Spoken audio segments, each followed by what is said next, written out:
Hi travellers, welcome back to another video. और आज मैं तुम लोगों को बताने वाला हूँ कि अगर तुम्हारा बजट 50 से 80 हज़ार रुपये है तो तुम लोग कैसे चाइना की एक अफोर्डेबल ट्रिप प्लान कर सकते हो। That includes your flight, visa, hotel, attractions, everything covered. और मैं तुम लोगों को चाइना के बारे में बहुत सारी इन्फॉर्मेशन इसी वीडियो में देने वाला हूँ। So make sure to stick around till the end. Document से लेके हर एक चीज़, वीज़ा की कितना आसान है, कितना मुश्किल है, मिलता है नहीं मिलता है, हर एक चीज़ के बारे में बात करेंगे। And this is Samarth Mahobia and इस व्लॉग को एंड तक जरूर देखना, काफ़ी सारी हैवी इन्फॉर्मेशन के लिए। Let's get started. ऑलराइट, सबसे पहले हम बात कर लेते हैं फ्लाइट से। फ्लाइट जो है वो आपको इंडिया से चाइना की डायरेक्ट फ़्लाइट हार्डली मिलने वाली है। आपको कोई हॉपिंग फ़्लाइट लेनी पड़ेगी जो आप ले सकते हो via Singapore, via Vietnam, via Thailand, via Hong Kong. दुनिया भर की फ़्लाइट चलती हैं, कोई भी उठा लो जो सबसे कम दाम में मिले। मैंने सिंगापुर एयरलाइंस से कराई थी। तो सबसे पहले फ़्लाइट लेने से पहले आप डिसाइड करो कि आपको सिंगापुर में एंट्री कहाँ से लेना है और एग्जिट कहाँ से लेना है। ये सबसे ज़्यादा इंपॉर्टेंट है और ये वीज़ा फॉर्म में भी पूछा जाएगा। तो अगर आप पोर्ट ऑफ एंट्री अपना शंघाई डालते हो तो आपको शंघाई से ही एंटर करना पड़ेगा। एग्जिट आप फिर चाहे कहीं से कर लो। तो सबसे पहली चीज़ जो मैं आप लोगों को बताना चाहता हूँ कि अगर आपको एक अच्छा ट्रिप प्लान करना है जिसमें आप ऑलमोस्ट हर एक चीज़ कवर कर सको जो बेसिक है चाइना की, तो मैं बोलूँगा कि आप शंघाई से एंटर करो और बीजिंग से एग्जिट कर लो। इसमें आपके सारे अट्रैक्शंस कवर हो जाएंगे और ऑलमोस्ट 2 बड़े शहर चाइना के जो है वो कवर हो जाएंगे। सबसे पहले शुरू कर लेते हैं फ़्लाइट्स के साथ। तो जैसा मैंने आप लोगों को बताया कि मुंबई से या फिर इंडिया से चाइना की डायरेक्ट फ़्लाइट्स नहीं चलती है। ऑलमोस्ट कुछ ही चलती होंगी, मुझे आइडिया नहीं है, लेकिन आपको हॉपिंग फ़्लाइट लेनी पड़ती है। हॉपिंग फ़्लाइट लेने के लिए आप क्या कर सकते हो, सबसे पहले कि आप डिसाइड कर लो आपको कहाँ से जाना है। जो भी फ़्लाइट सस्ती पड़ती है उठा लो, फ़र्क नहीं पड़ता जब तक आप अपनी डेस्टिनेशन पे आराम से पहुँच जाते हो। तो मैंने सिंगापुर एयरलाइंस से अपनी फ़्लाइट कराई थी जो कि थी मुंबई से शंघाई और बीजिंग से वापस मुंबई। तो ये फ़्लाइट मुझे पड़ी थी लगभग 32,000 के आसपास, जो कि काफ़ी बढ़िया अमाउंट है रिटर्न फ़्लाइट के लिए Mumbai to China, China to Mumbai वापस। तो ये हो गया आपका फ़्लाइट। दूसरी चीज़ हम बात कर लेते हैं अबाउट होटल्स।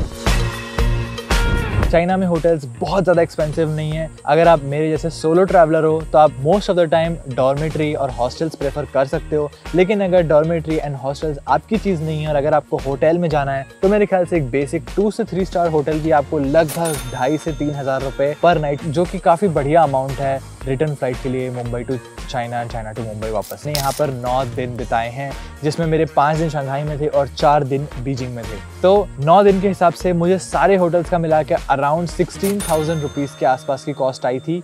और आप उसे ऐड कर लो तो 34 और 16 मिला के 50,000 हो जाता है आपका flight and hotel. Talking about the visa and the visa process. Visa के लिए आपको कोई भी VFS और किसी भी सर्विसेज के लिए आपको साइन अप नहीं करना है। आप सीधे जाके visaforchina.cn या जो भी वो वेबसाइट है मैं उसकी लिंक दे दूंगा ताकि आप करेक्ट वेबसाइट पे पहुंच जाओ। सिर्फ वहीं से जाके आप चाइना का ऑफिशियल वीज़ा अप्लाई कर सकते हो।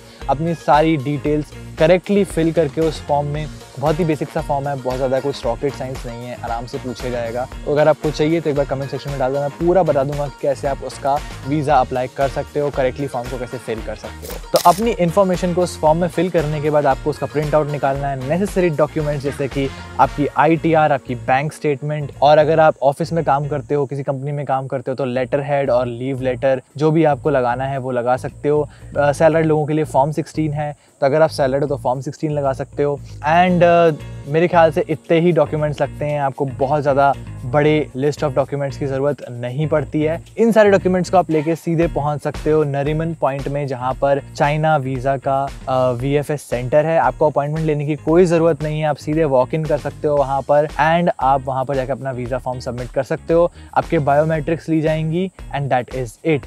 आपको 4 से 5 दिन के अंदर आपका पासपोर्ट वापस मिल जाएगा। Once you done with the visa and you done with the hotel and flight, अब तुम्हारे पास कुछ ही चीज़ें रह गई हैं जैसे अट्रैक्शन। वीज़ा की जो टोटल कॉस्ट आती है दैट इज़ अराउंड 5,500 रुपीज़ और वो तुम लोग सिर्फ एक बार सिंगल यूज़ वीज़ा होता है वो, एंड 30 डेज तक का एक स्टे आपको अलाउ करता है। तो अगर आप बिजनेस पे आ रहे हो तभी आप मल्टी एंट्री वीज़ा ले सकते हो, वरना सिंगल एंट्री पे ही आपको आना पड़ेगा। Coming to the next point that is attraction.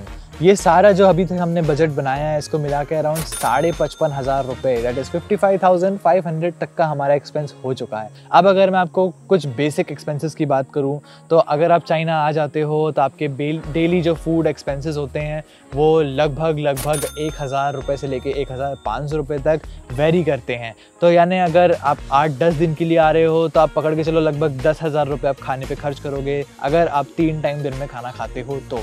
और अगर आप स्ट्रीट फूड की तरफ जाते हो तो वो और ज़्यादा सस्ता हो जाता है। तो आपका सारा बजट मिला के अभी 65,000 के आसपास हो गया है। मैंने रफली 10,000 पकड़ लिया है। नाउ अब मैं थोड़ा अपर लिमिट की तरफ जाने लगता हूँ, जो आपके अट्रैक्शंस हो गए, जो आपको घूमने फिरने के लिए जाना है। तो most of the time China के अंदर टिकट्स बहुत ज़्यादा एक्सपेंसिव है नहीं। 400 रुपये से लेके 1,000 रुपये के अंदर हर एक अट्रैक्शन की टिकट आ जाती है, अनलेस एंड अनटिल आप अम्यूजमेंट पार्क जाने की कोशिश करते हो, जैसे मैं गया था यूनिवर्सल स्टूडियोज़। वरना युआन गार्डन और ये पूरी आइटनरी जो है मैंने मेरे व्लॉग्स में बता दी है और उनकी एंट्रेंस फीस भी बताई है।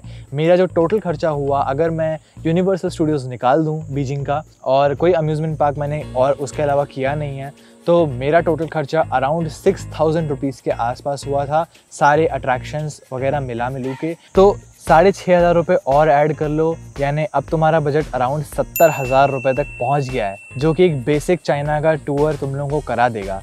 एक और इम्पॉर्टेंट चीज़ चाइना के बारे में जो मैं तुमको बेसिक्स वाली वीडियो में भी बताई थी कि यहाँ पर अली पे होता है, यहाँ पर हर एक पेमेंट सिस्टम पूरा कैशलेस चलता है। तो मेट्रो वगैरह जो है बहुत ही हल्के रेट में, मतलब 30 रुपये से लेके 60 रुपये के अंदर तुम ऑलमोस्ट पूरे शहर में कहीं भी ट्रांजिट कर सकते हो मेट्रो से। तुम्हारे फ़ोन पे अली पे डाउनलोड करो, उसमें तुम्हारा QR कोड आ जाता है, उसे स्टेशन पर जाकर स्कैन करो और तुम सीधे अंदर आ जाते हो। Talking about the bus, great wall of China is a expensive place. अगर तुम वहाँ जाते हो you can expect up to 4,000 rupees तुम वहाँ स्पेंड करो। दैट इंक्लूड्स तुम्हारा 3,000 रुपीज़ का बस से आना जाना और लगभग 1,800 रुपये तुम लोग स्पेंड करोगे सिर्फ और सिर्फ उसके स्लाइड्स। अगर तुम लोग एंट्री टिकट लेनी पड़ती है, एंट्री टिकट 40 युआन की आती है और उसके बाद उसमें तुम्हारे स्लाइड और केबल कार लगते हैं। अगर तुम लोग बहुत जोशीले हो तो तुम लोग पैदल भी चल के जा सकते हो और पैदल उतर के आ सकते हो। मैं रेकमेंड नहीं करूँगा क्योंकि भाई हालत ख़राब हो जाती है। 35 से 40 हज़ार स्टेप्स है वो पूरा, और अगर तुम्हारे अंदर हिम्मत है